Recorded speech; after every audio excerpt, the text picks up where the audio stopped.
You've got kids. What do you think of the president as a role model for kids? I don't think either of the presidential candidates of the major parties were role models for my son and daughter last year. And, but I try to be a role model for my son and daughter.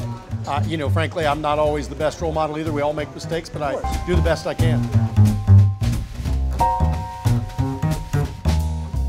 Everyone seems to agree you've got the toughest job in politics right now. It's a tough job.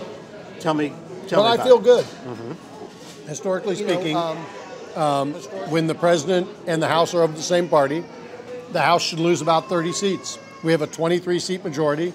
That makes it tough. But the good news is we have our best candidates in our toughest races. 23 of them, just last year in 2016, won an election in a district where Hillary Clinton also won. We had more retirements than I would have liked. We had more special elections than I would have liked.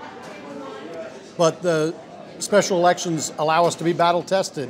But you agree that they're on offense. Their side's more juiced up. I think you've got a challenge we have to motivate known your their side. side is excited since January, since the day after the inauguration last year when we saw a giant protest march. 3.9% unemployment. But we have a great economy. I think that's why we're going to defy expectations. The people who have turned away from the president and the Republican Party the most are more affluent, suburban, college-educated voters who are doing best in the economy. We've also seen that at crunch time in some of these races that you guys have been involved in, your candidates go not to tax cuts, not to the economy, but to immigration, ICE, MS-13, all that sort of stuff. Does that tell us that in this year, it's not the economy stupid? We've run ads on the economy in every single special election. But that doesn't mean that's what we will run on the whole time. The individual candidates still have to be held accountable for their positions, and they can't run away from their positions or something that might motivate voters one way or the other. So it was a piece of our message everywhere. But not the dominant piece. We're selling two things. We're selling peace and we're selling prosperity. We have security at home and abroad, safety at home and abroad, and we're selling prosperity. I think it is a dominant piece. It's one of two pieces of a pretty big puzzle. We have very low unemployment, but we've also seen that wage gains are mostly being wiped out by inflation. There's some increased investment, but mostly a function of rising price of oil. And all of the forecasters looking at the long term say we haven't changed the long term outlook for the economy. We're still in that 2% range going forward. Or does that tell you that you guys didn't pass the right tax cut? Well, I don't think that tax cuts themselves can grow the economy for 20 or 30 years, but they can set up a situation where there's an incentive. And what we have seen is really robust economic growth, and that's because there is investment. But nobody expects it to last very long. I believe it'll last longer than people think, but we will, we'll see that quarter to quarter. I think the new problem we have is we don't have enough labor supply, and we're already seeing that, and I think that is going to lead to wage increases over time here. I think the American people have been so long without a raise since 2008 that a lot of people, it's probably a long time coming, but it's on the way. Let's talk about Nancy Pelosi for a second, because you guys want to talk about her. How powerful a weapon can she be for you in an election year that is completely dominated by Donald Trump? Part of our job is to make this election year a choice. And ironically, Nancy Pelosi, I think in every survey I've seen, is actually less popular than President Trump, everywhere. So also less important. Fair point. But we need to make this election a choice. And we will make it a choice on health care. We will make it a choice on safety and security. We will make it a choice on economic policies. And I think those three things matter to people. And if they don't, we're going to have a long night. Do you think that focusing hard on Pelosi poses any risk for you in a year when women, especially college-educated women, seem to be empowering the Democratic campaign? I think people know what they think about Nancy Pelosi, and it's not personal. It's what they think about her policies. What do you think about her personally? She's a lovely lady, personally. You consider her a friend?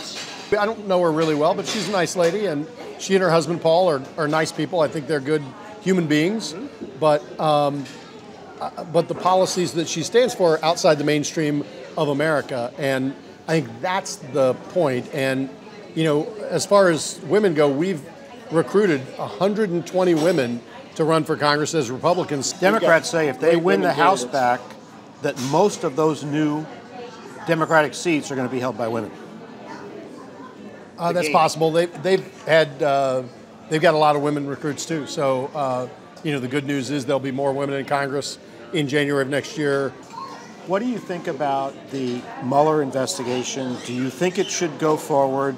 And do you have any concern about a fall surprise that would be damaging to your candidates? Well, like most Americans, I'd like to see the Mueller investigation wrap up at some point soon. But I also want it to be fact-based, and I want them to wrap up at the right time.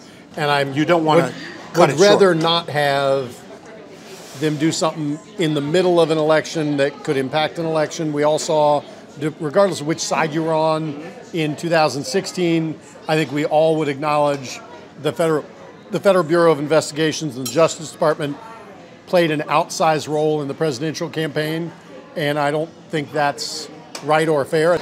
You won a Bronze Star for your service in Iraq. How do you feel about two things? One, when President Trump talks about the Iraq War as a disaster that should never have happened. And two, when you look at the possibility that his campaign was engaged in conversations with Russia to impact our election. I don't believe that Vladimir Putin has America's best interest at heart. I still serve as Brigadier General in the Ohio National Guard, and I believe they are one of our global adversaries. I don't believe the Iraq War was a complete disaster. I think we made mistakes. A lot of great people gave their lives for some really important things that happened. How do you feel when the current commander-in-chief runs down that effort? Everybody's entitled to their opinion. You know, one of the reasons I have served in the military is I believe in the First Amendment to the Constitution. You were also an Eagle Scout. I am an Eagle Scout, yes. How do you feel when you see this seemingly endless run of allegations, porn stars, Playboy models, hush money? What do you think about that? Well, it's not the way I live my life. Is it embarrassing? Some Does it people bother you? live rock star lifestyles. I like hanging out here in Ohio and Lancaster, you know, at the Ale House, but I'd rather hang out with people here than folks in Los Angeles or someplace that are maybe more elite. I think all that stuff is embarrassing, whether it's a Republican or a Democrat. It's unfortunate.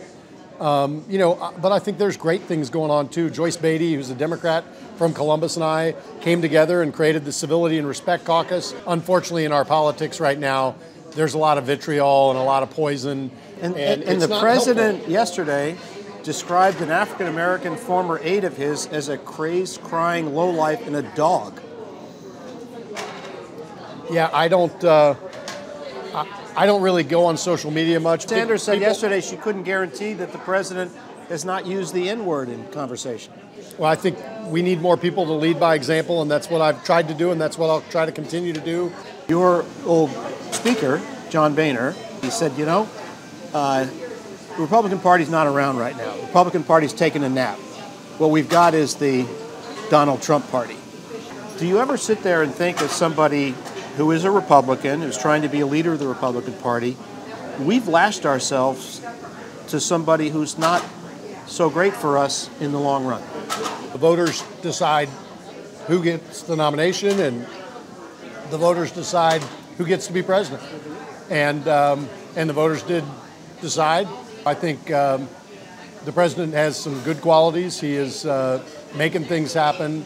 None of us are perfect, but elections are choices. And the reason I feel confident we're going to win this November is because we're the better choice.